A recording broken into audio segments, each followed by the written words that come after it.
11 მარტს შეერთებული შტატებისა და უკრაინის დელეგაციების მოლაპარაკებები საუდის არაბეთში თითქმის მთელი დღე მიმდინარეობდა. ცნობილი გახდა უკრაინის მზადყოფნა მიიღო შეერთებული შტატების მიერ შეთავაზებული 30 დღიანი ცეცხლის შეწყვეტა.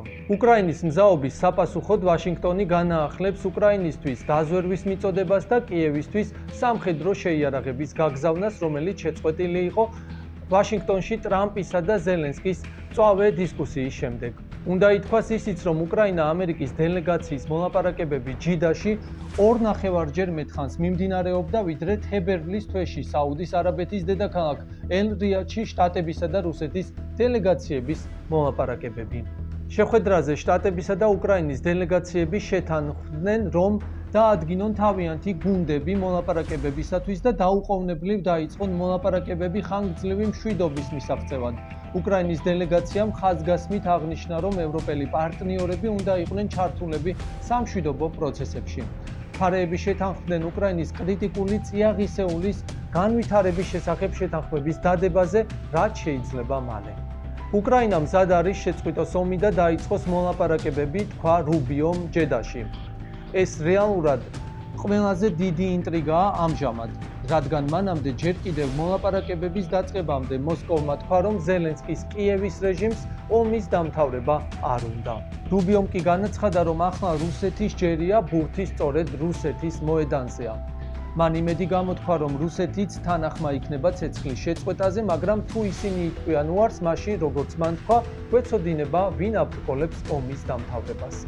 აღსანიშნავია, რომ ჯედაში უკრაინა მოლაპარაკებებზე მივიდა სურვილით, რომ ცეცხლის შეწყვეტა შეჩერებულიყო ზღვაზე და ცაში. ცაში ნათელია რუსეთი გამუდმებით ატერორებს უკრაინის ქალაქების მშვიდობიან მოსახლეობას დრონებითა და სარაკეტო თავდასხმებით, ასევე ურტყამს უკრაინის ენერგეტიკასა და სხვა ინფრასტრუქტურას. ზღვით ასევე ნათელია კიევს სურდა შავი ზღვის გავლით ექსპორტისთვის საზღვაო სატრანსპორტო დერეფნის სრული უსაფრთხოება. მაგრამ შტატებმა მოულოდნელად შესთავაზა ცეცხლის სრული შეწყვეტა ერთი თვით და კიევი დათანხმდა.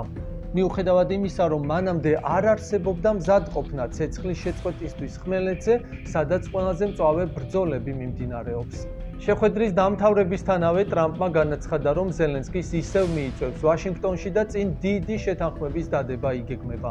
ჯედაში მოლაპარაკებების წინა ღამეს უკრაინამ დრონებით მასირებული შეტევები მიიტანა რუსეთზე, მათ შორის მოსკოვზე, სადაც 4 აეროპორტიც კი დახურეს. დაშავდა 20-მდე ადამიანი, 2 კი მოკვდა.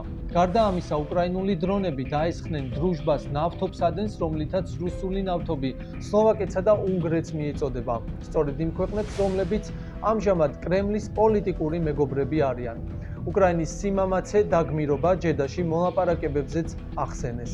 დაბოლოს უნდა ვთქვათ ისიც, რომ პუტინმა ცოტა ხნის წინ განაცხადა, რომ რუსეთი არანაირ კომპრომისზე არ წავა და ის არავისთან არაფრის დალაგებას არ აპირებს. ამდენად ახლა ტრამპის ადმინისტრაციას დასალაგებელი და მოსაგვარებელი სწორედ პუტინთან აქვს.